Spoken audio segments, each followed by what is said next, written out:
ప్రతిరోజు పరిశుద్ధాత్మతో కలిసినటువంటి అనే కార్యక్రమం ద్వారా మీ అందరికీ కూడా ఈ ఉదయకాల శుభములు తెలియపరుస్తున్నా. అందరు కూడా బాగున్నారా? మరొక అద్భుతమైనటువంటి ఆశీర్వాదకరమైనటువంటి ఉదయాన్ని యేసయ్య మనకు అనుగ్రహించాడు. అందును బట్టి ఆయన నామానికి మహిమ ఘనత ప్రభావములు కలుగునుగాక. ఎంతో ప్రార్థన చేస్తున్నానండి, ఎంత ప్రార్థన చేస్తుంటే అంతగా శత్రువు నాపై దాడి చేస్తున్నాడు, ఎంత ప్రార్థన చేస్తున్నా కూడా జవాబు రావట్లేదు అని చెప్పేసి చాలామంది మాతో చెప్తుంటారు. ప్రభు ఈ రోజు నా వాక్యం ద్వారా నీతోనే సూటిగా మాట్లాడుతున్నాడు. 2వ రాజుల గ్రంథము 19వ అధ్యాయం 4వ వచనం. నీవు హెచ్చుగా ప్రార్థన చేయము.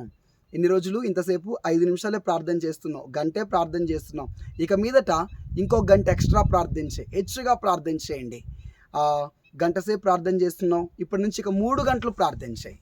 ఎక్కువగా మనం ప్రార్థన చేసినప్పుడు మన ప్రార్థనలన్నీ కూడా దట్టమైన ధూపం వలె దేవుని రాజ్యానికి, దేవుని సింహాసనం దగ్గర చేరుతుండగా వెంటనే జవాబును ప్రభు పంపబోతున్నాడు. చాలామందికి అసలు ప్రార్థనా జీవితమే లేదు. చాలామంది జీవితాలలో కేవలం ఈ వాక్యం వింటున్నారు, చాలామందికి అయితే అది కూడా లేదు. కేవలం వినడం, మరలా మన పనులలో మనం వెళ్ళిపోవడం. రోజుకొచ్చి మోకరించి కనీసం ఒక నిమిషం కానీ, ఒక 10 నిమిషాలు కానీ ప్రార్థన చేయగలుగుతున్నావా? అసలు నిజంగా ప్రార్థన లేనటువంటి జీవితం అదొక గుడ్డి శూన్యం అండి. ఏ జవాబులు ఉండవు వారి జీవితంలో, ఏ ఆశీర్వాదం ఉండదు వారి జీవితంలో. ఒక శాపగ్రస్తంగా, ఒక శపితముగా ఉంటుంది. దేవుని వాక్యం ఈరోజు నీతో మాట్లాడుతుంది. నువ్వు హెచ్చుగా ప్రార్థన చేయాలి. నీ భర్త మారాలంటే హెచ్చుగా ప్రార్థన చేయాలి. నీ పిల్లల జీవితంలో ఆశీర్వాదాన్ని చూడాలంటే ఇంకా హెచ్చుగా ప్రార్థన చేయి. కొద్దిసేపు ప్రార్థన చేసి నేను ప్రార్థన చేస్తున్నాను, అయినా స్వస్థత కలగట్లేదు, అయినా విడుదల కలగట్లేదు, అయినా ఆశీర్వాదం కలగట్లేదు, అద్భుతం జరగట్లేదు అని చెప్పేసి కుంటి సాకులు చెప్తున్నావా? ప్రార్థన చేయమంటే నిద్ర వస్తుంది, శరీరం సహకరించట్లేదు అని చెప్పేసి నెపములు చెప్తున్నావా? No, never. ప్రార్థన విషయమే అలాంటి విధంగా కూడా షార్ట్ కట్స్ ఉండవు. ఖచ్చితంగా నువ్వు మోకరించాల్సిందే, ఖచ్చితంగా కన్నీళ్లు కార్చాల్సిందే, నీ చేతులు పరలోకం వైపునికి ఎత్తాల్సిందే, ఖచ్చితంగా నువ్వు మోకరించాల్సిందే. ఎలా కూడా నెపములు చెప్పకండి. ఈ రోజు నుంచి ప్రభు నీతో మాట్లాడుతున్నాడు. హెచ్చుగా ప్రార్థన చేయి. ఇంకొక గంట ఎక్కువగా నాతో గడుపు. నీ స్వరాన్ని ఎక్కువగా పరలోకానికి వినిపింపచేయండి. తప్పక మీరు జవాబులు చూడబోతున్నారు. నేను ప్రవచనాత్మకంగా ఈరోజు మీతో మాట్లాడుతున్నాను. మీరు బిగ్గరగా స్వరం ఎత్తి హెచ్చుగా గంటల తరబడి మోకాల మీద పడి మీ సమస్యలకు పరిష్కారం కొరకు, మీ యొక్క ప్రతిదానికి జవాబు కొరకు మీరు ప్రార్థనలు చేస్తుండగా గొప్ప సమాధానాలు, గొప్ప జవాబులు పరలోకం నుండి మీరు పొందుకొనబోతున్నారు. పరలోకం మీరు ప్రార్థన చేస్తుండగా తెరవబడబోతున్నది. పరలోకం మీరు ప్రార్థన చేస్తుండగా కదిలింపబడబోతున్నది.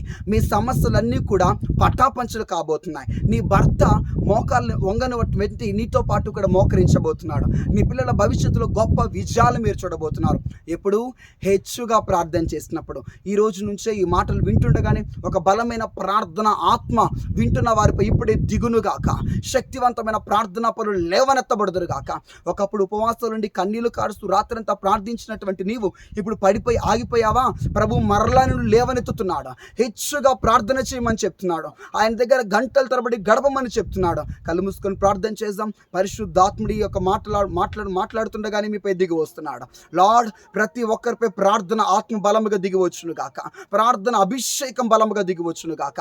హెచ్చుగా ప్రార్థన చేసే కృప, మా స్వరమును ఎక్కువగా నీకు వినిపింప చేసే కృప, అధికముగా ప్రభు నీ దగ్గర మోకరించి గంటల తరబడి గడిపే కృపను అనుగ్రహించి బలమైన ప్రార్థన శక్తిని ప్రతి ఒక్కరికి అనుగ్రహించండి. ఇప్పుడు చేసిన ప్రార్థనలు సరిపోవట్లేదు, జవాబులు రావాలి అంటే ఇంకా హెచ్చుగా అధికంగా ప్రార్థన చేయాలని మీరు మాతో మాట్లాడేందుకు వందనములు. అట్టి కృపను ప్రతి ఒక్కరు గ్రహించి దీవించి బ్లెస్ చేయమని, ఈరోజు అంతా నీ బిడ్డల్ని మీరు కాపాడమని యేసు నామములో అడిగి ప్రార్థిస్తుంటున్నాను తండ్రి. Amen. God bless you. Praise the lord.